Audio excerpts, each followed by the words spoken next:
आइए रुक करते हैं देश विदेश से आ रही कुछ खास अपडेट्स की ओर। अरविंद केजरीवाल के इस्तीफे का दाव दोधारी तलवार। सिर्फ फायदा ही नहीं, आपको उठाने पड़ सकते हैं 3 जोखिम। दिल्ली के मुख्यमंत्री अरविंद केजरीवाल अपने राजनीतिक करियर के महत्वपूर्ण मोड़ पर हैं। कथित दिल्ली शराब घोटाला केस में सुप्रीम कोर्ट ने उन्हें जमानत तो दे दी, लेकिन ऐसी शर्तों के साथ जिसके कारण अरविंद केजरीवाल को मुख्यमंत्री पद से अपने इस्तीफे पर विचार करने और एक विश्वसनीय उत्तराधिकारी नियुक्त करने पर मजबूर होना पड़ा। शीर्ष अदालत की जमानत शर्तों के मुताबिक वो मुख्यमंत्री कार्यालय नहीं जा सकते, दिल्ली सचिवालय नहीं जा सकते और साथ ही ना ही आधिकारिक फाइलों पर हस्ताक्षर कर सकते हैं। जी हां, केजरीवाल के सीएम पद से इस्तीफा देने के इस कदम में रिस्क भी शामिल है, साथ ही उन्हें और उनकी पार्टी को इससे फायदा भी मिल सकता है। केजरीवाल के पसंद का होगा अगला सीएम। केजरीवाल का उत्तराधिकारी वही होगा जो उनका वफादार हो, जिसकी निष्ठा और योग्यता पर उन्हें पूर्ण विश्वास हो।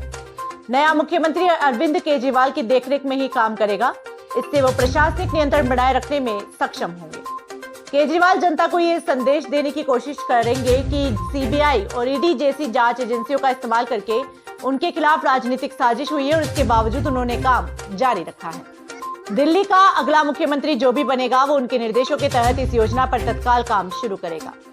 यदि उपराज्यपाल एलजी की ओर से इस योजना के कार्यान्वयन में कोई अड़चन आती है तो ये केजरीवाल और आम आदमी पार्टी की सरकार के लिए मौका होगा।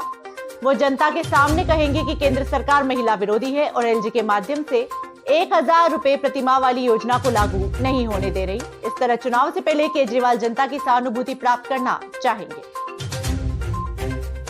प्रधानमंत्री के जन्मदिन पर उनसे मिलने पहुंची उनकी पत्नी जसोदाबेन। सूत्रों के मुताबिक ये मुलाकात 15 मिनट की रही।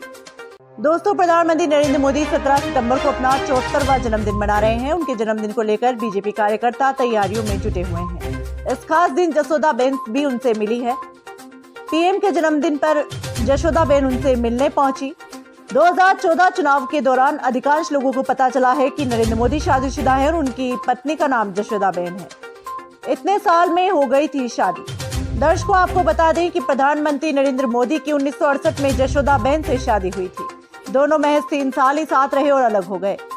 शादी के समय जसोदाबेन की उम्र 17 और वही पीएम मोदी जी की उम्र 19 साल थी। तलाक देने से कर दिया इनकार। पीएम मोदी ने अपनी पत्नी को उनके मायके छोड़ दिया था। 1987 में जसोदाबेन को तलाक देने का निर्णय लिया, हालांकि उनकी पत्नी इस चीज के लिए तैयार नहीं थी। जसोदाबेन ने एक इंटरव्यू के दौरान बताया कि नरेंद्र मोदी ने 1987 में अपने बड़े भाई सोमाभाई मोदी के साथ पत्नी से मुलाकात की। इस दौरान उन्होंने अपनी पत्नी के सामने सहमति से तलाक का प्रस्ताव रखा, हालांकि जसोदाबेन ने तलाक देने से इनकार कर दिया।